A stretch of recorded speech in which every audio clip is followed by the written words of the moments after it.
morning, everybody. Welcome to this keynote number 4.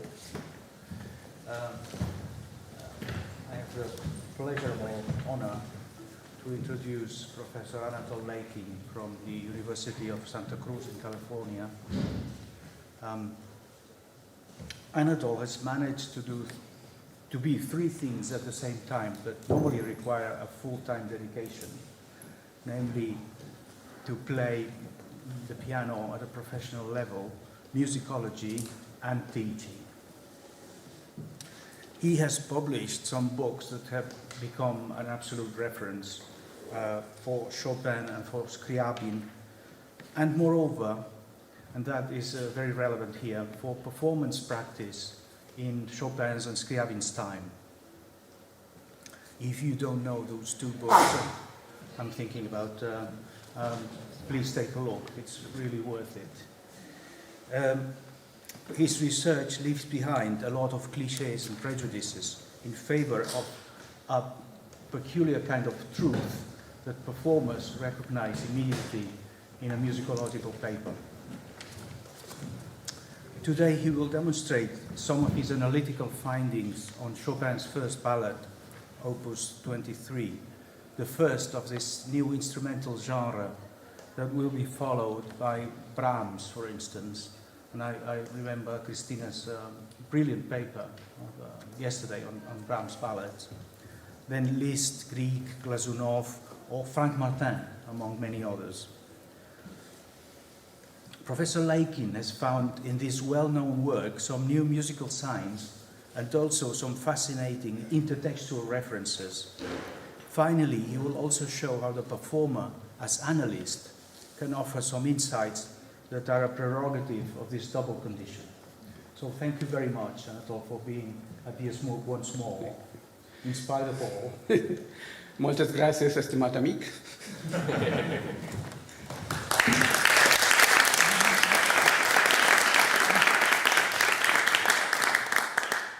Chopin's publication in 1836 of the first ballad, Opus 23, as Joan just mentioned, inaugurated a new musical genre, the instrumental ballad.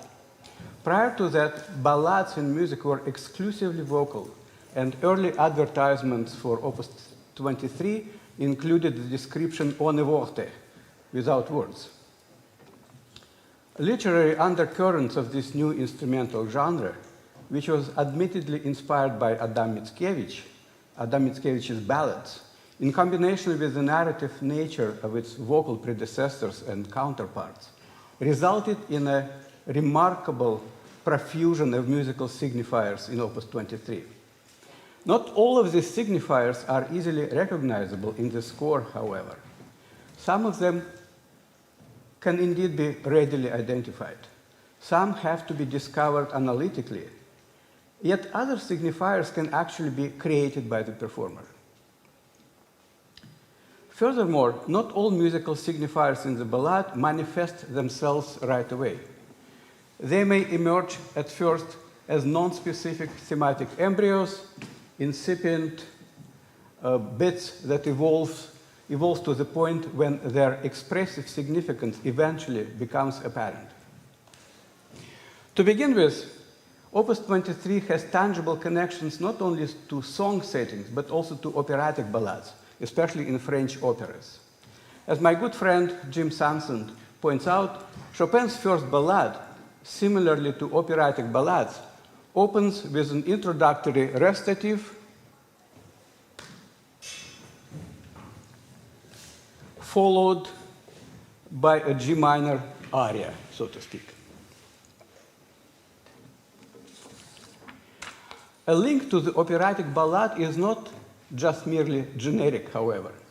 Chopin's recitative is modeled upon one of the most famous instrumental recitatives in music history, and the subsequent aria incorporates a stirring vocal piece that was composed many years before. The original instrumental recitative in question is this.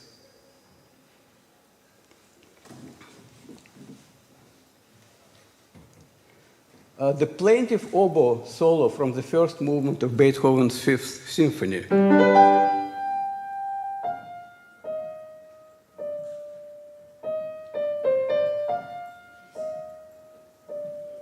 It contains several expressive signifiers.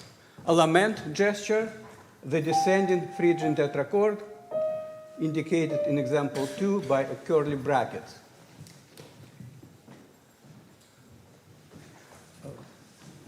Maybe you should move there because it will be much easier to see the screen. The concluding semitone, E flat, E, in the descending Phrygian tetrachord is singularly important for generating its sorrowful character. The 6/5 minor mode scale degrees inflection has a long association with the affect of grief. Semitonal intensity combined with downward motion seems an appropriate musical analog to actions and feelings associated with loss, sadness, and death. This mournful gesture has been defined as a weeping or pianto motive. The semitonal pianto can, of course, involve various scale degrees, but the 6/5 configuration in the minor mode is particularly prominent, evidently because of its origin in the Phrygian tetrachord. Next to the Phrygian tetrachord comes the rhetorical figure of circulatio, indicated in example 2 by an infinity symbol. In the Baroque theory of musical rhetorical figures states that as a symbol of perfection, the musical circle has a long tradition of expressing not only circular concepts, but also the eternal, infinite, and complete, ultimately symbolizing God. Beethoven, as well as other classical composers, was intimately familiar with the art of rhetoric in general and musical rhetoric in particular. Finally, there is an abbreviated restatement of the Phrygian tetrachord.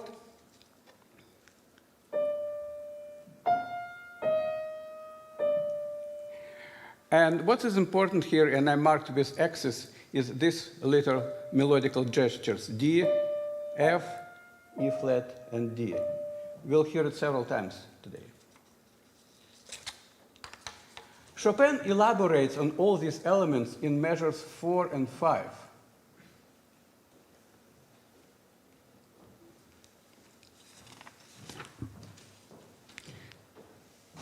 He begins an allusion to Beethoven's recitative with a circulatio, and then outlines a descending G Phrygian tetrachord. Chopin, however, adds an appoggiatura to the top G. The appoggiatura is a technical term for a non-chord tone. As a signifier, the appoggiatura usually functions as an expressive psi motive. In the score, I marked psi motives with square brackets. Chopin then proceeds directly to the pianto motive, E flat, D. F is omitted from the tetrachord, but this note immediately appears in the next melodic gesture, an abridged Phrygian tetrachord, indicated by X's in example 3. This recitative ending is practically identical to the conclusion of the oboe recitative in Beethoven's Fifth Symphony.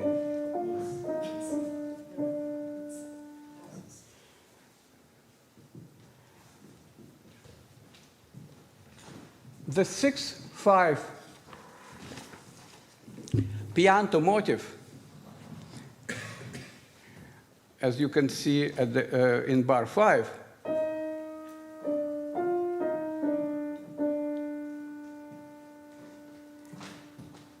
is imitated right away in the bass and then in the middle voice.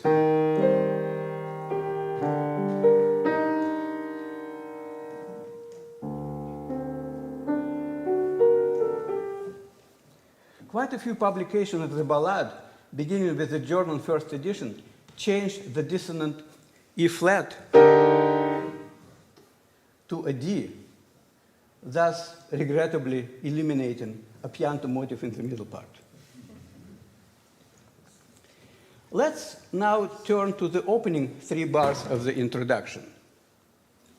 My good friend Will Crutchfield points out that Vincenzo Bellini's song for voice and piano, L'Abbandono, also written in G minor, begins with an arpeggiated Neapolitan 6th chord and may have served as a model for the ballad's introduction.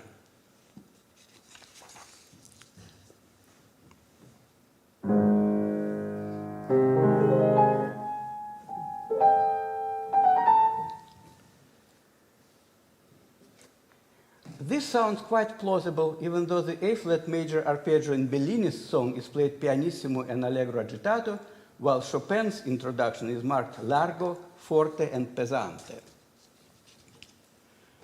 Furthermore, L'Abbandono was published posthumously long after Chopin had finished the ballade.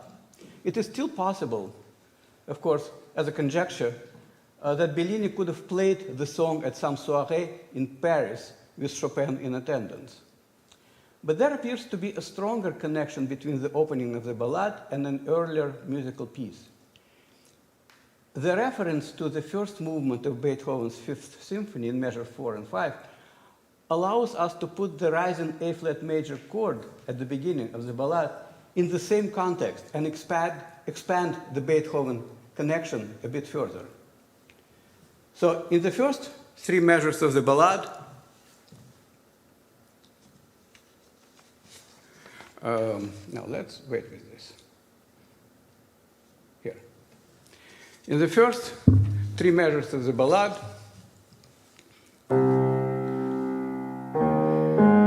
the melody rises to C, falls down to A flat, then up to E flat.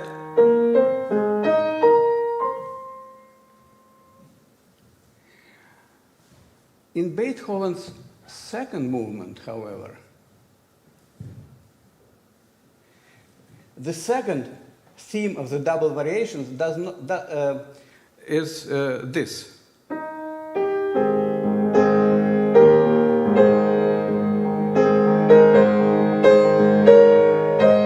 That would be example 6a. This theme does not appear in the second or third variations.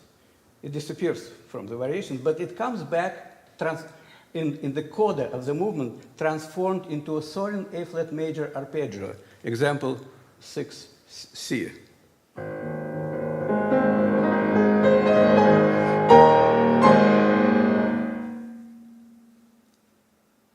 And in example 6, you can see, maybe barely see, the dotted lines connecting common notes between the Beethoven themes and the Chopin introduction.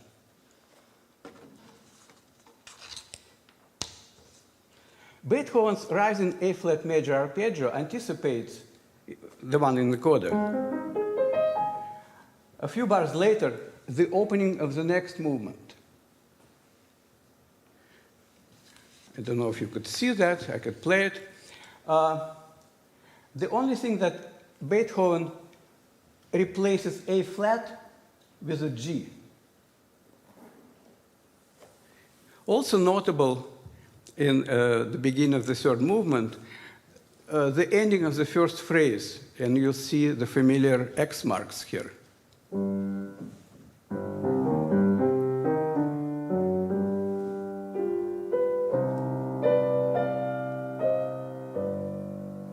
That's again the ending of the Beethoven's recitative and also Chopin's recitative.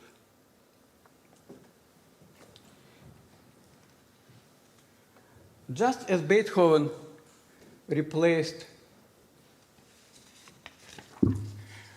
A flat with G, Chopin, when he reaches the top note in the third bar, he replaces A flat with G, thus initiating a sequence of sort: perfect fourth and a diminished fourth filled in with a passing motion. The subdivision of this phrase into 2 downward fourths is not indicated in the score, it can only be created by the performer. Would I be justified to do that? You bet. Look at measures, second staff, measures 6 through 8. That's the beginning, the ending of the introduction, beginning of the main theme.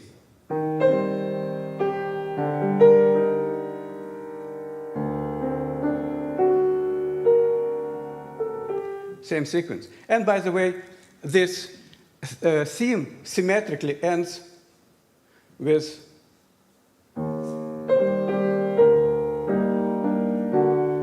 the same sequence.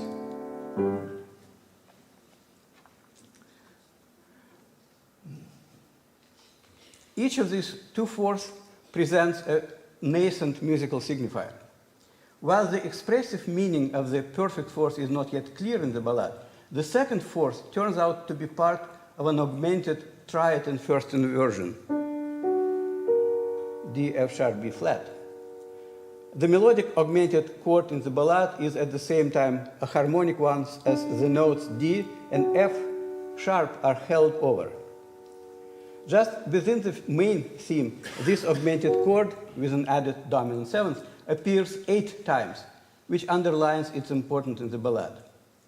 The augmented triad in Western music, before Debussy's that is, holds a special significance. It portrays misery, mental distress, or physical ailment. That's how the angst-ridden Faust is characterized in Liszt's Faust Symphony.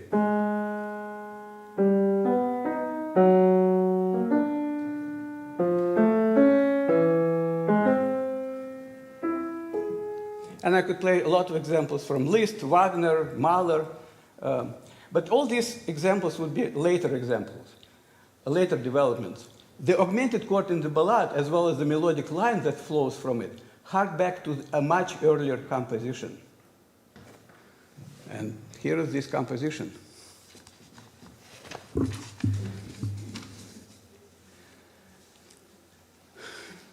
That Bach Kantate, Ach Gott vom Himmel sieh daheim,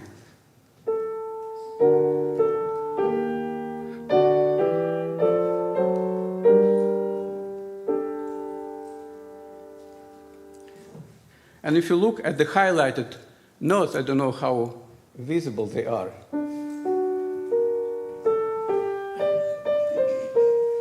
That begins to ring a bell, doesn't it? Actually, Bach also harmonized the same chorale in his book of collection of chorale harmonizations. It is chorale 253.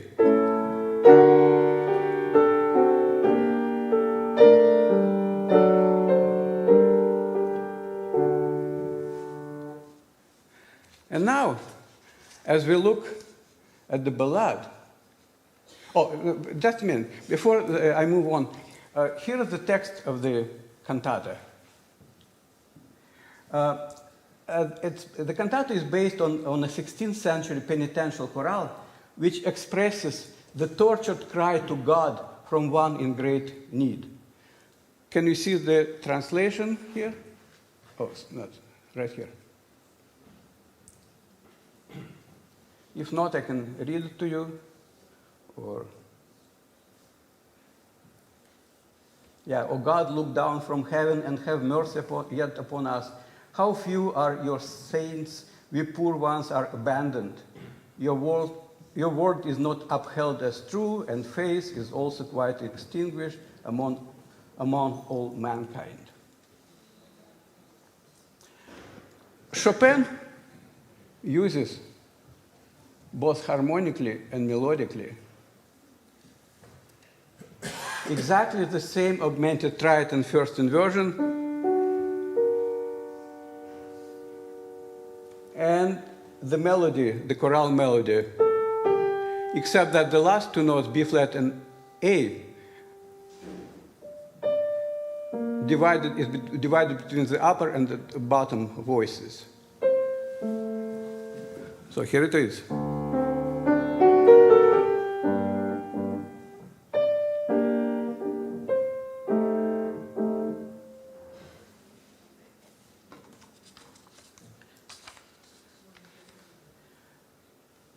So the chorale, Ach Gott vom Himmel sieh da rein, as harmonized by Bach, is the source of the aria after the introductory recitative in the ballad.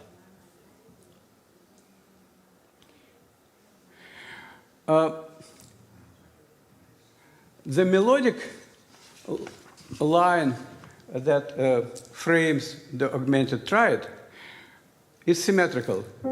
We have an ascending second at the beginning and descending second in the end, symmetrical. And these seconds are imitated in augmentation.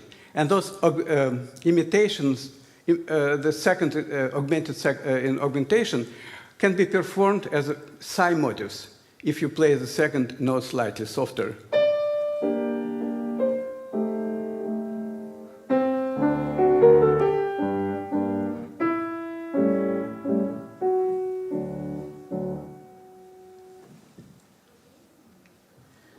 The main theme of the ballad is usually described as waltz-like or simply waltz. Let me ask you this. How many Chopin waltzes do you know that don't have bass downbeats in the accompaniment? Sorry, this is a trick question. The answer is 0. There is, however, a dance genre in Chopin music that frequently lacks downbeats in the bass, and that would be the slow mazurka. The slow minor mode mazurkas are most often understood as Chopin's stylizations of the Kujawiak, a Polish folk dance of the Kujawy region. But as my good friend Halina Goldberg points out, the term Kujawiak was not widely known in by Chopin's contemporaries and is nearly absent from the description of Polish national dances published in the first half of the 19th century. While a slow minor mode mazurka did not have a special genre indication at the time, it, according to Goldberg, expressed Chopin's nostalgia of exile. Goldberg compellingly argues that nostalgia was not just a metaphoric emotional state, but a real and dangerous medical condition. Chopin's obituaries suggested that Chopin's expatriate yearning for his homeland was the cause of his suffering and ultimately his death.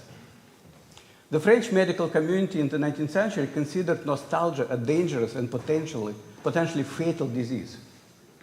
Now we recognize, of course, that Chopin's main underlying medical condition was, no, not tuberculosis, but rather cystic fibrosis.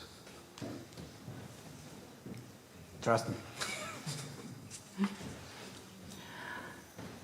So, here is one, just to show you one of Chopin's slow mazurkas with a characteristic accompanimental pattern.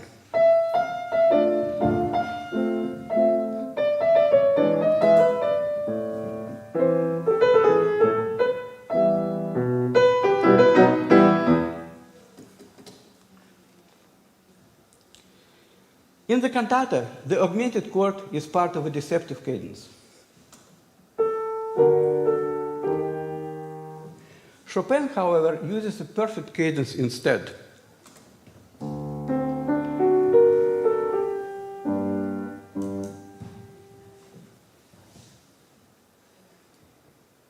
This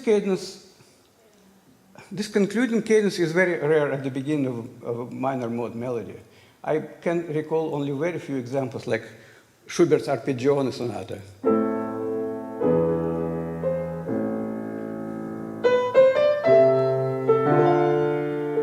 And so on. Such an opening of a minor key theme conveys a sense of foreboding, a premonition, as if the narrator envisions a tragic ending looming ahead. That's why performers who overlook the significance of this cadence miss its troubling implications. Most pianists simply waltz through this concluding cadence as if nothing special happens, like this.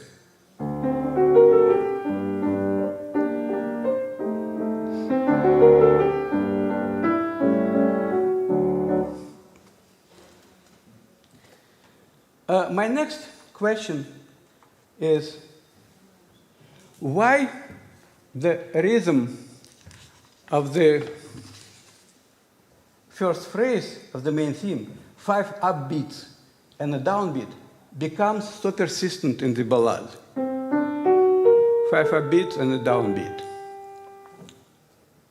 How many times do you think this rhythmic pattern appears in the entire piece? 10, 20, 40? How about more than 70? Chopin's preoccupation with this rhythm rivals Beethoven's obsession with the so-called fate motive, 3 upbeats and a downbeat. So if the psi motive can be designated here as a leitmotif, a leading motive of the ballad, the 5 upbeats and a downbeat can be labeled as a Leitrhythmus, a leading rhythmic pattern in this piece. The only possible explanation for the prominence of the 5 upbeats plus downbeat rhythm may be found in the first line of the text of the chorale, which of course serves as its identifying title. The opening line consists of a salutation, Ach Gott, set off by a comma, and a heartfelt plea from Himmel sieh da rein. And the entreaty from Himmel sieh da rein is written in the iambic trimeter, which musically translates into 5 upbeats and a downbeat. So the melody on top of the first 2 chords of this cadence can be vocalized as Ach Gott,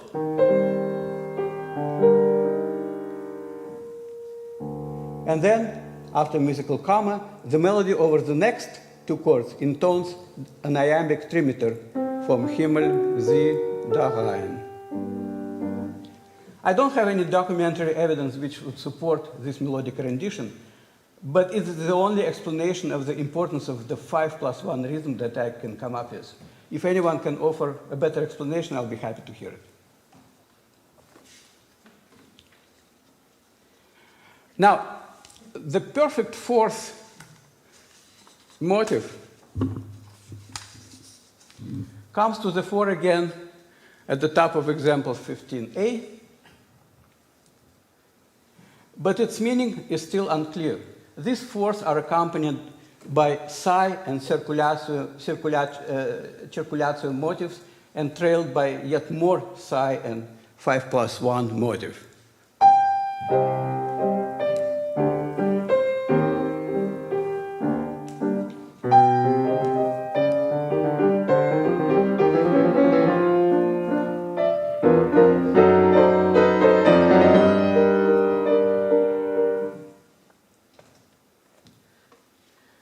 The ballad is written in sonata form, and the principal theme is followed by a transition. The transition is bursting with psi motive, contrapunctually imitated in different voices. Thus, the beginning of the transition, here is, let me play the ending of the principal theme, bar 34.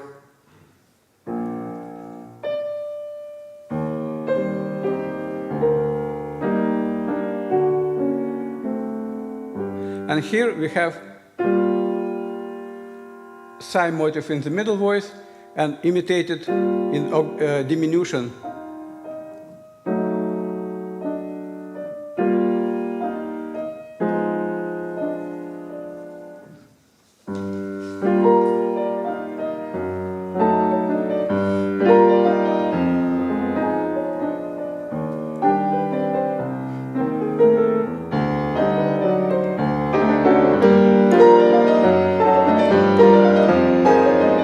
And so on.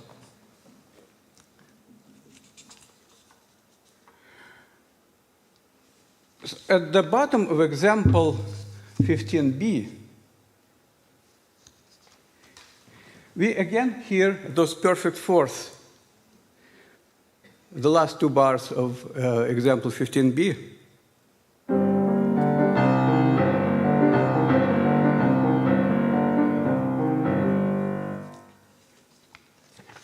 And that is followed by another perfect fourth. In example 15c,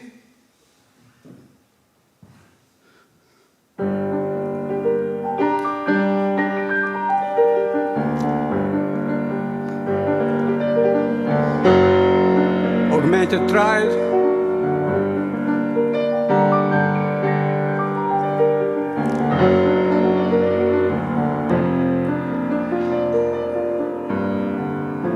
And next, fourth.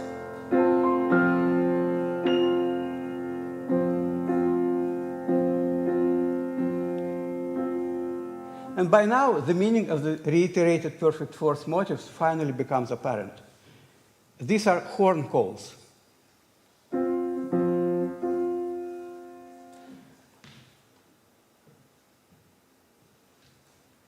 And the horn calls allude to rustic or forest scenes because the sound of a hunting horn evokes the atmosphere of woodland. Needless to say, Adam Mickiewicz's ballads, which admittedly inspired Chopin's ballad, frequently involved bucolic or forest sceneries. These horn calls bring about another reference to Beethoven, not the Fifth Symphony, however, but appropriately enough, the Sixth Symphony, the Pastoral. Like the first of these fours, C, G, you can hear at the beginning of the finale of the Pastoral Symphony.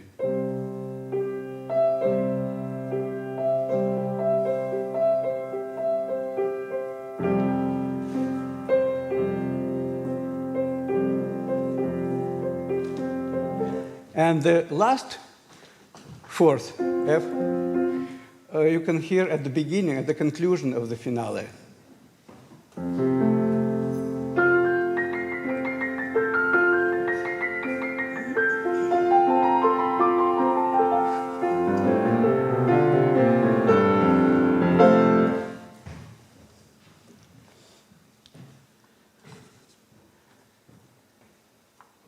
So the horn call at the end of the transition, right before Mene Mosso,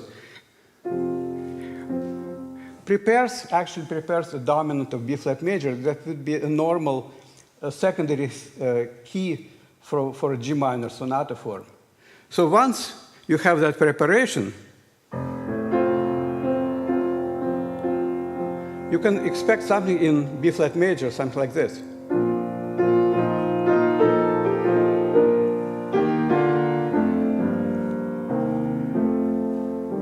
Except, of course, the wrong theme from the wrong ballad. What Chopin actually does, as soon as B-flat appears in the bass at Mene Mosso,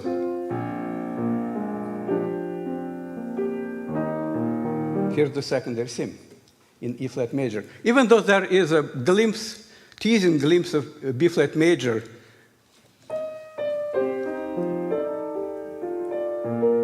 here.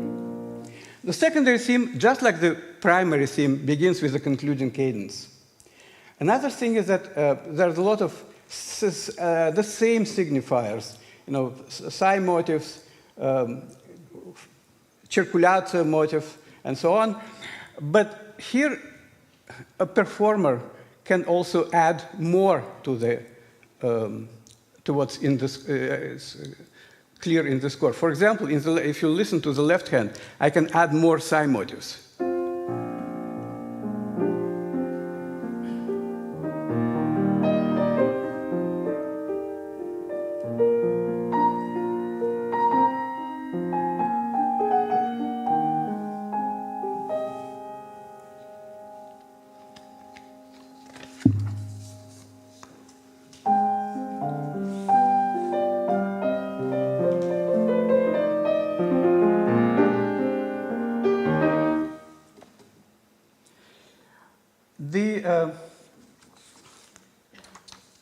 The closing section of the exposition overflows with 5+1 motifs. The third system, in example 16b,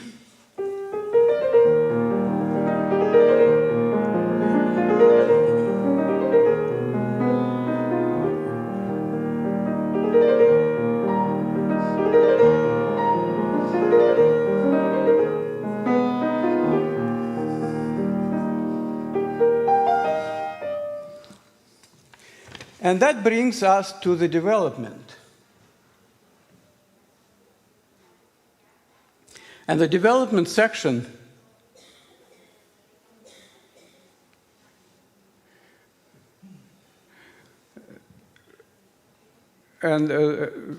which is prepared for a series of 5+1 motifs.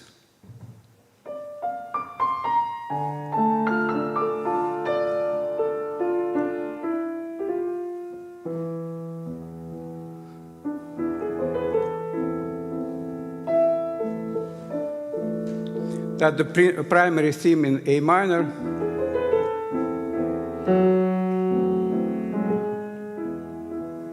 and then there's a forceful statement of the secondary theme at the bottom of example 16C, also in A major.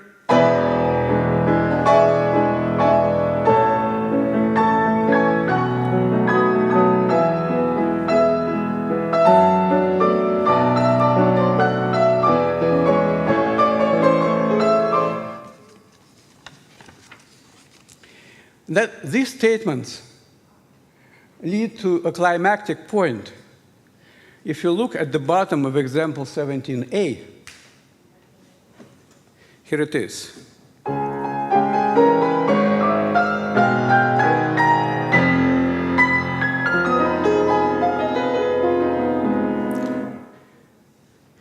Does this climactic point remind you of another piece of music, another climactic point with fortissimo? It's same chord, same plunge downwards. Here's this one again. And here is another piece by another composer I have in mind.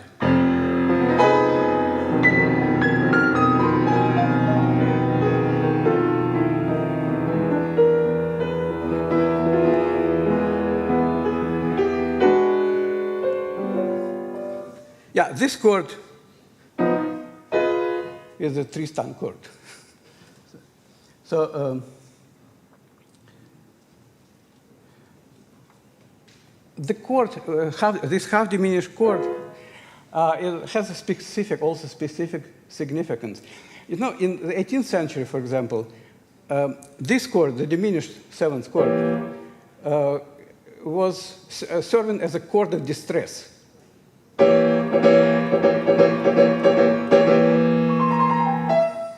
Right?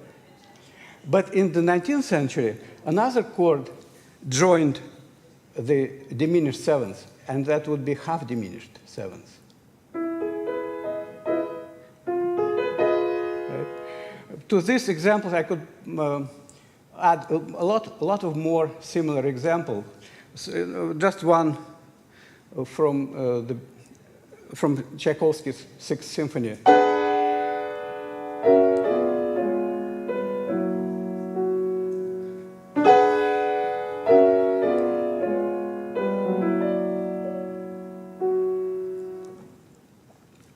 So this climactic point leads to a series of frantic psi motifs, 6/5 in the minor mode.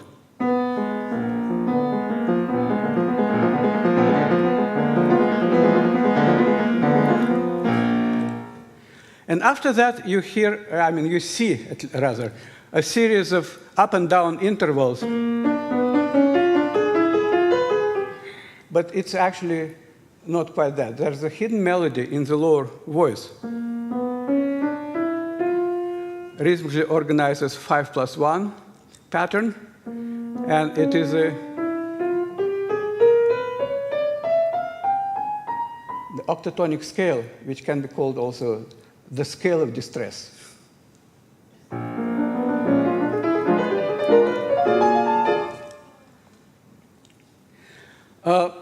What's the time? Yeah, let's now go back to recapitulation.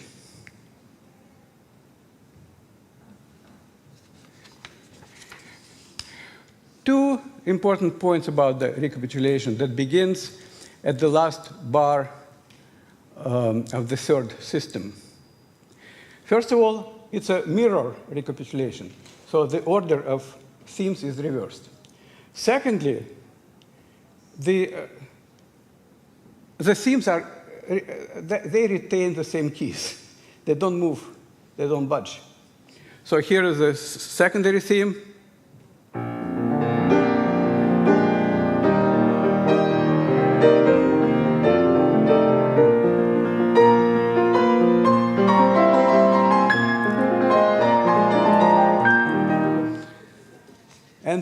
And the principal theme in example 18C. Let me also play a series of the 5+1 motives that lead into the recapitulation of the principal theme.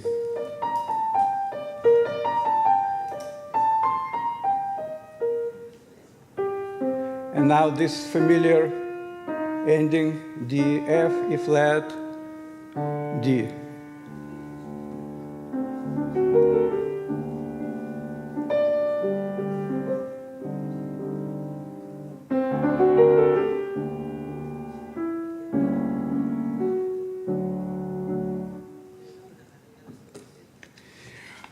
The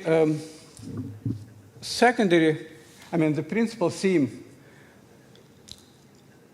leads to a coda after that series of, circulatio motives.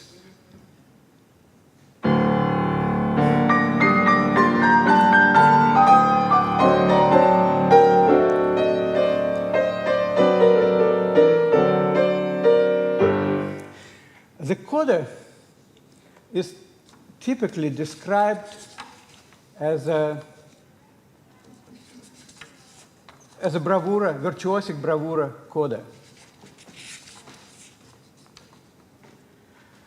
Additionally, as my good friend Jonathan Bellman points out, the coda, with its sudden change of meter and tempo, invokes a Krakowiak, a relatively fast and syncopated dance in duple time from the region of Krakow. To illustrate, here is Chopin's Krakowiak, Opus 14.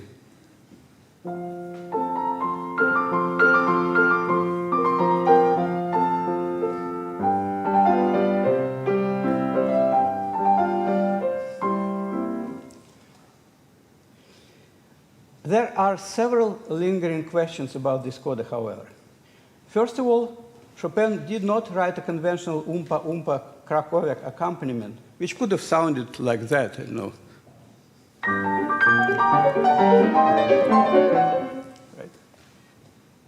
Right? Instead, the accompaniment at the beginning of the coda is not umpa-umpa, but rather paum-paum.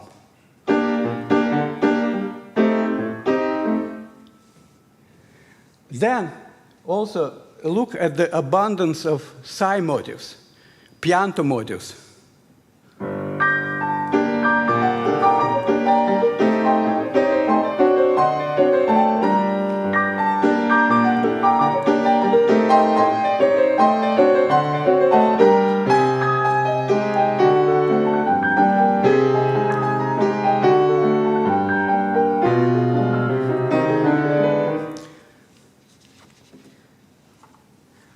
More than that, this virtuosic bravura character is not sustained for long, even though any typical bravura ending always comes to its most brilliant, rousing conclusion.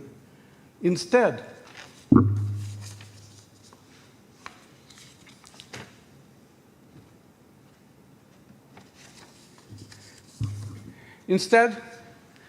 the dance falls apart completely.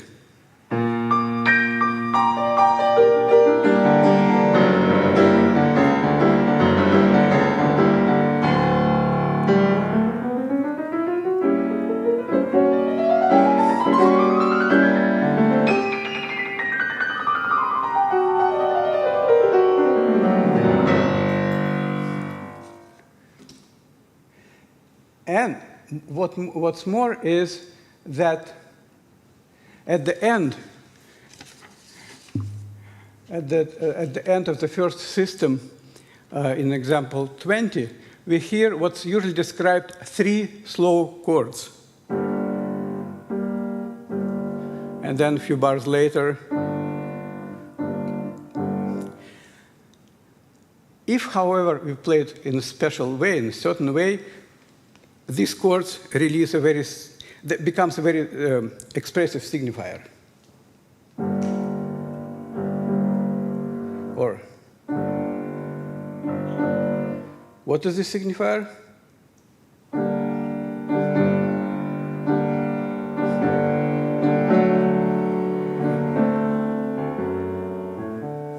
That Beethoven's March Funèbre from Opus 26.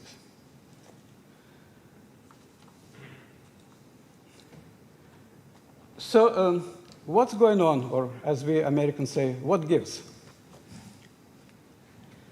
The only explanation, there's only one explanation that addresses all of these questions. The dance in the coda may be heard and performed as part of a long artistic tradition that goes back to the Middle Ages. It's found in visual arts, literature, and music. Any thoughts?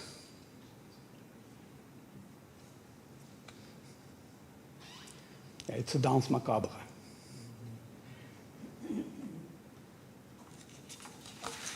This is an allegoric depiction of the universality of death, a danse macabre, Totentanz. Dancing skeletons lead humans of all walks of life, kings, popes, bishops, as well as commoners, to their graves, paying no heed to their mourning and wailing. This interpretation of the coda as a danse macabre explains the distorted Krakowiak, the persistent weeping and moaning of sigh and pianto motifs, the eventual breakdown of the dance into disparate bits and pieces, and the funeral march fragments toward the end.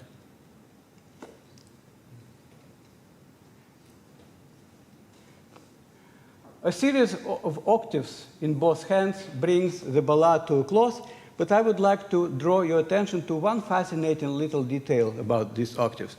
Suppose these octaves, second to last system, would be played simultaneously rather than broken.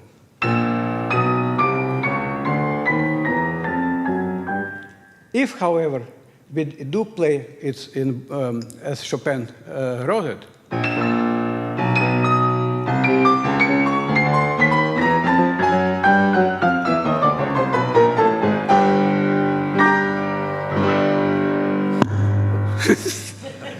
I learned that from one of the, yeah. I learned that from one of yesterday's paper. You know, I love this. So the first ballad, from its opening recitative to devastating ending, contains a vast range of expressive musical signifiers. As I mentioned earlier, quite a few of these signifiers can be easily recognized in the score. Other signifiers, however, have to be uncovered through a detailed analysis, while some of them, as you've heard today, may in fact be created by the performer. And all of these signifiers collectively contribute to the ballad's narrative and help to craft more eloquent, evocative, and poignant interpretations, plural, of this piece. Thank you.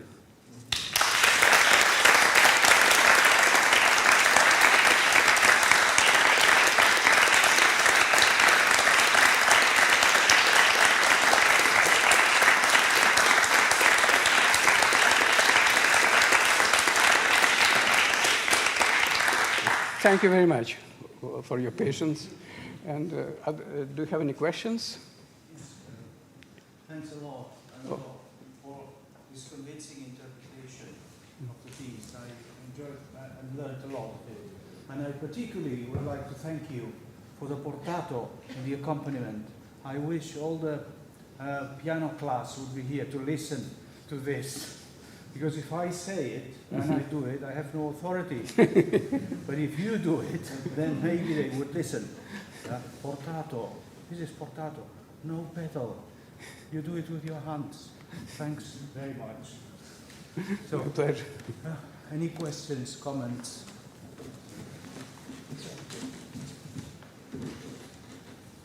Yes, Eero.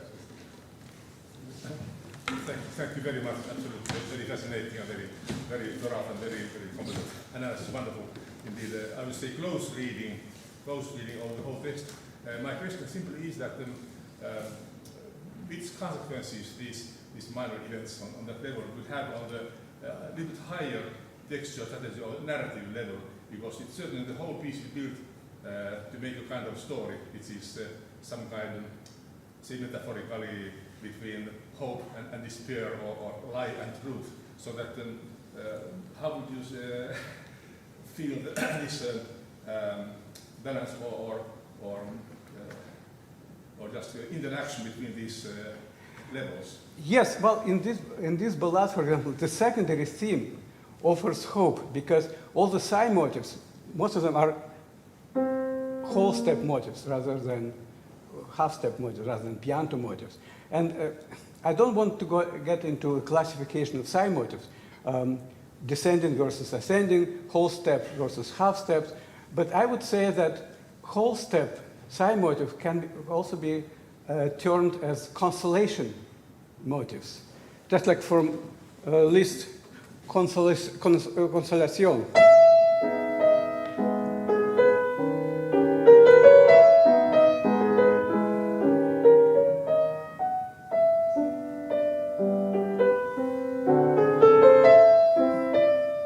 So consolation versus pianto. Yes? I would also point out that it seems that the secondary theme is also based on the descending tetrachord, but as you say, it's da da da da. Right. So it's like a major mode thing. Absolutely, and without the Phrygian tetrachord, it offers an entirely different character. Okay. Yes, but if I may insist a little bit on Eero's question, it seems that the secondary theme is re-exposed as a kind of come si dice show? Breakthrough, isn't it? Probably, yes. The secondary re-exposition. So this suggests some kind of frustrated narrative, as if it was going to have a breakthrough, and then in the end. It's interesting that you mentioned that, because, well, in classical traditionally the principal and secondary theme in sonata form has been likened to the hero and the heroine in play or novel, and in the 18th century they all, if they begin apart at first, they come together at the end to happy ending, matrimony, happy matrimony, right? But in romantic music, romantic opera, romantic novels, that doesn't usually happen, and the hero and the heroine cannot be united together, either due to her demise or his demise, or they're both dead, right? And in romantic sonata forms, therefore, at the end, the principal and secondary section usually don't come together. If anything, they may drift farther apart. Or in this piece, the hero and the heroine came together briefly in the exposition, in the development, in A minor and A major, right? Very remote key. But when it comes to the recapitulation, they still remain far apart from each other. Ben. Thank you for wonderful talk and for wonderful playing. I wanted to ask, you mentioned it at the end a few times, this idea of the performer-created signifier. So I'm sort of trying to get my head around that. It's very interesting. Is the key thing with that it's unintended by the composer? So the composer didn't intend, or partly intended, or it wasn't crystallized? What's the relationship, the intention of the composer? The answer is, well, let me answer with another question. Who knows? Because whether it was intentional or subconscious, we don't know. And the composer may not realize that what he was doing, for example, at the time, or maybe he did realize, and as Chopin typically, in his understated way, he just didn't let anyone know about that. So how do we know that it's a performer created and not Well, as I said, there's a lot of things are not indicated in the score. I just did it, right? Okay, so it's when the articulation... Right. dynamic- Articulation, yes. Certain, articulation, grouping, phrasing, Okay. yeah. Yeah, I see. Even rhythmical questions, rhythmical, I wouldn't say changes, but interpretations, rhythmical ways of doing something. Right. Well, when we have a series of 5+1 motifs in long passages, usually people don't articulate, they don't subdivide into 5. They just play a long chain of 8 notes, for example, without any additional subdivision. Yeah. Yes? Thank you. It's really fascinating and opening up. I'm interested in the idea of the ballad without words. Mm-hmm. And I suppose my question would be, is this just a statement of fact? Here's a piece that might normally have words, but this one doesn't. Or is it an invitation to the listener to provide what is missing? Probably the second. Once again, Chopin, many times he was asked to provide an explanation for this piece or that piece. And he usually, he gave occasional answer to his students, for example. But normally he said, well, let them decide for themselves. Yes. And at the beginning, I don't know how many ballades Chopin intended to compose. Unlike the Brahms, who composed all 4 ballades as a cycle, right? These ballades are separated by years of, in their creation. Yes? I just had a follow-up on the secondary theme. It just occurred to me when I said that it's based on this descending tetrachord, that it reminds me of a melody which I can't identify, but you will, which goes da da da da da da da da.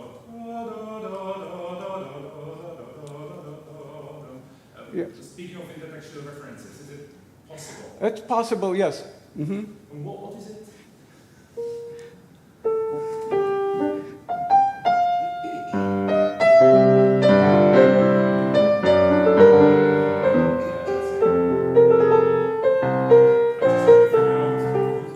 What piece it is? What piece is this? Schumann, yes. I just wonder if the title perhaps of the piece could shed some light on this light, dream-like character, which is perhaps a Arabesque? Is it the arabesque? It is an arabesque, yes. Mm-hmm. The arabesque, yes. Mm-hmm. Okay, no further there. Right, no. Okay, thank you. Mm-hmm. Yes? I wonder, I just loved your interpretation of the ending in The Dance of Death and the distortion of the Krakowiak. Very convincing, and almost the skeletal octaves, perhaps. I wonder in the opening, had you considered the fact that it starts on a first inversion chord, which is what I call the recitative chord, major first inversion chord, and any connections with, say, the opening of the Tempest, Could be as well. which is also a chord of nature, Right. but also has that kind of rhetorical significance. Right. as a Yes. recitative. Yeah. I'm sure there is a connection, and contrary to popular belief, Chopin was very much influenced by Beethoven, even though he admittedly loved Mozart.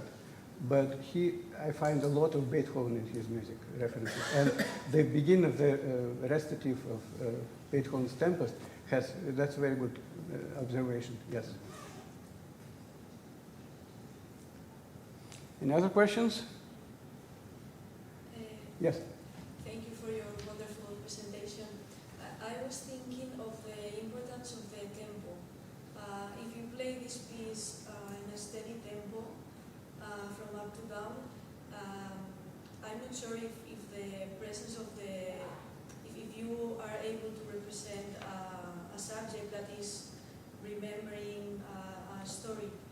So, to what point do you recommend to change tempo in this piece? Frankly, if I played this in strict tempo, I wouldn't be able to do all of that. Yes. So I would strongly recommend, tempo flexibility, not just at whim, but according to what you want to convey. Right. So it also has to be justified. Any other questions? I don't want to ruin your coffee break. Too. Yes, of course. Okay, so thanks a lot. Thank you very much.